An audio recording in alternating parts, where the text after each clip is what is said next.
Hello दोस्तों, एक बार फिर हम आपके सामने हाजिर हुए हैं ऑर्डिनरी टेस्ट टीचिंग का एक बहुत ही मुख्य क्वेश्चन लेकर। पिछले वीडियो में हमने आपको असेंडिंग ऑर्डर के बारे में बताया हुआ है। इस वीडियो में हम आपको डिसेंडिंग ऑर्डर के बारे में बताने जा रहे हैं, अवरोही क्रम के बारे में बताने जा रहे हैं कि अगर कोई क्वेश्चन आता है कि नंबर्स को उनके अवरोही क्रम डिसेंडिंग ऑर्डर में लिखिए तो किस तरह हम इसे टिक से हल करते हैं, किस तरह हम इसे जल्द से जल्द हल करते हैं, किस तरह आसानी से हल करते हैं। तो आप इस वीडियो को शुरू से लेकर लास्ट तक देखिए और अगर आपने इस चैनल को सब्सक्राइब नहीं किया है तो जल्द से जल्द आप इस चैनल को सब्सक्राइब कीजिए, जिससे कि आपको इस तरह के वीडियो मिलते रहें जो आपके कंपटीशन एग्ज़ाम के लिए बहुत ही लाभदायक सिद्ध होंगे।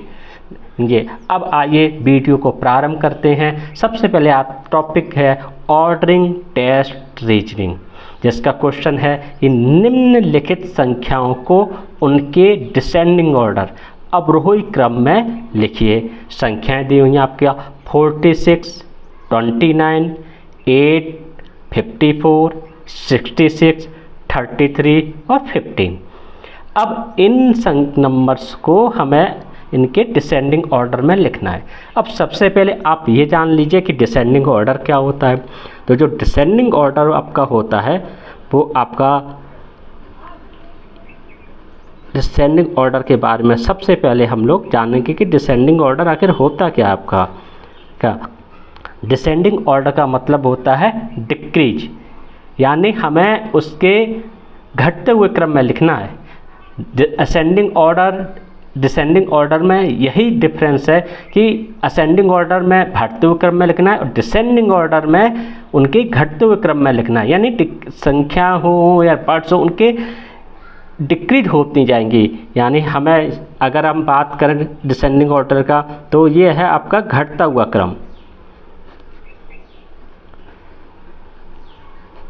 हमें उनके घटते हुए क्रम में लिखना है, मतलब कम होते जाना है। कैसे होते जाना है अब वो आप ध्यानपूर्वक देखिए यहाँ पे जो नंबर्स दिए गए हैं वो है आपका 46, 29, 8, 54, 66, 33 और 15।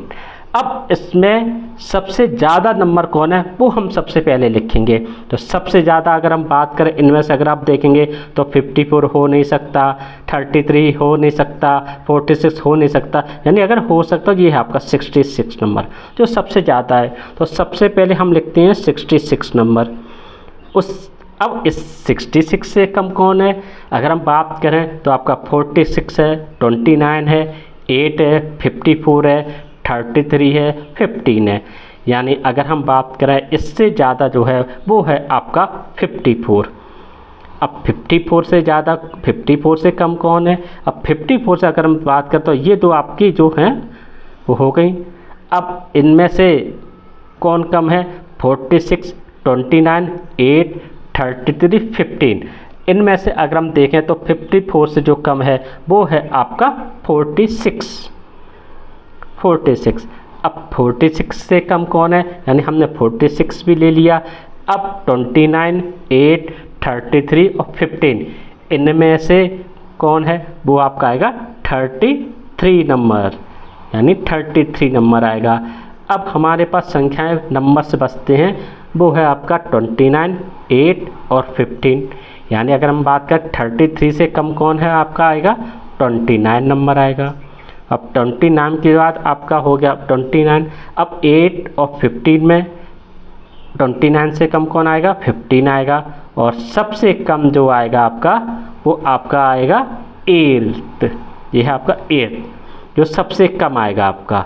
यानी अगर हम बात करें डिसेंडिंग ऑर्डर की तो इन नंबर्स का डिसेंडिंग ऑर्डर ये बनता है आपका 66, 54, 46, 33, 29, 15, 8। इस तरह हम एग्ज़ाम में डिसेंडिंग ऑर्डर के दिए हुए प्रश्नों को आसानी से और टिक्स के साथ हल करते हैं। बहुत ही हल्का सा दिमाग लगाकर हल करते हैं और हम यही आशा करते हैं कि आप अच्छी तरह से समझ गए होंगे। अगर आपको कुछ पूछना है, कुछ जानना चाहते हैं तो आप कमेंट बॉक्स में जाकर कमेंट कर सकते हैं। और आपने अगर अभी तक इस चैनल को सब्सक्राइब नहीं किया है तो आप इस चैनल को सब्सक्राइब करते रहिए और इसी तरह के वीडियो आप देखते रहिए। धन्यवाद दोस्तों।